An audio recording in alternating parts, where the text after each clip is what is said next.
Hey guys, let's talk about something that's silently wrecking your health. Sleep debt. You might think you're crushing it on 5 hours a night, but your body disagrees. Sleep debt is the difference between the sleep you need and what you're actually getting. And it's not just about being tired. Chronic sleep deprivation messes with your hormones, particularly testosterone. Your muscle gains? Gone. Sex drive? Tanking. But it gets worse.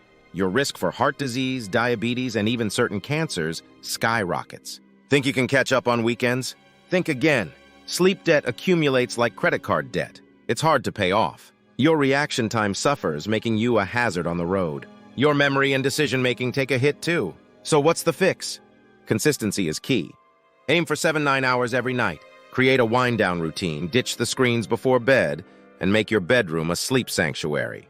Your future self will thank you. Remember, sleep isn't a luxury. It's a necessity for peak performance in all areas of life.